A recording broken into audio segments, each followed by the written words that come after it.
उत्तर प्रदेश की 10 विधानसभा सीटों पर होने वाले उपचुनाव के लिए बीजेपी पूरी ताकत लगाए हुए है। वहीं समाजवादी पार्टी और कांग्रेस के बीच भी डील फाइनल मानी जा रही है। हालांकि इन दोनों पार्टियों की तरफ से अभी सीटों के बंटवारे को लेकर कोई भी ऑफिशियल बयान सामने नहीं आया है। फिर भी माना जा रहा है कि सपा कांग्रेस गठबंधन लोकसभा चुनाव के प्रदर्शन के आधार पर ही उपचुनाव में उतरेगा। इस आधार पर यूपी उपचुनाव की 10 सीटों में से सपा 8 और कांग्रेस 2 सीटों पर चुनाव लड़ सकती है। यूपी की जिन 10 सीटों पर उपचुनाव होना है, उसमें से सपा जिन 8 सीटों पर चुनाव लड़ सकती है, उसमें कटेहरी, करहल, मिल्कीपुर, मीरापुर, मझवा, सीसामऊ, खैर और कुंदर की सीट है। कांग्रेस यूपी की गाजियाबाद और प्रयागराज की फूलपुर विधानसभा सीट पर होने वाले उपचुनाव पर उम्मीदवार उतार सकती है। हाल ही में हुए लोकसभा चुनाव में कांग्रेस गाजियाबाद और प्रयागराज की लोकसभा सीट पर चुनाव लड़ी थी, जिसमें कांग्रेस ने 1984 के बाद जीत दर्ज की है और इस आधार को लेकर कांग्रेस फूलपुर सीट पर चुनाव लड़ सकती है। वहीं गाजियाबाद सीट पर कांग्रेस भले ही चुनाव हार गई हो, लेकिन इस सीट पर कांग्रेस की डॉली शर्मा दूसरे नंबर पर रही थी। उत्तर प्रदेश के जिन 10 सीटों पर उपचुनाव होना है, उनमें से 5 सीटों पर सपा, 1 सीट पर रालोद और 4 सीट पर बीजेपी ने जीत दर्ज की थी।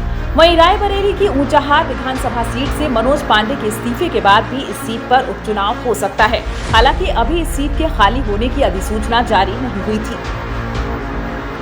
बता दें कि साल 2024 के लोकसभा चुनाव में सपा कांग्रेस गठबंधन ने शानदार प्रदर्शन किया था। इस चुनाव में सपा ने 37 सीटों पर जीत हासिल की, जो साल 2019 की तुलना में 32 सीट अधिक हैं। वहीं दूसरी तरफ बीजेपी सिर्फ 33 सीट पर सिमट कर रह गई, जो पिछले चुनाव से 29 सीट कम है। हाल के लोकसभा चुनावों में सपा ने 37 सीटों पर जीत हासिल की, जो 2019 की तुलना में 32 सीट अधिक है। दूसरी ओर बीजेपी सिर्फ 33 सीट पर सिमट कर रह गई, जो पिछले चुनाव से 29 सीट कम है। बता दें कि अखिलेश यादव के कन्नौज से लोकसभा के लिए चुने जाने के बाद करहल विधानसभा सीट से इस्तीफा दे दिया। वहीं कटेहरी सीट सपा के लालजी वर्मा के अंबेडकर नगर लोकसभा सीट से चुने जाने के बाद खाली हुई है। इसके साथ ही सपा नेता अवधेश प्रसाद के अयोध्या से लोकसभा के लिए चुने जाने के कारण उन्हें मिल्कीपुर सीट से इस्तीफा देना पड़ा। वहीं सपा नेता जियाउर रहमान बर्क की मुरादाबाद की कुंदर की विधानसभा सीट उनके संभल से लोकसभा के लिए चुने जाने के बाद खाली हुई है।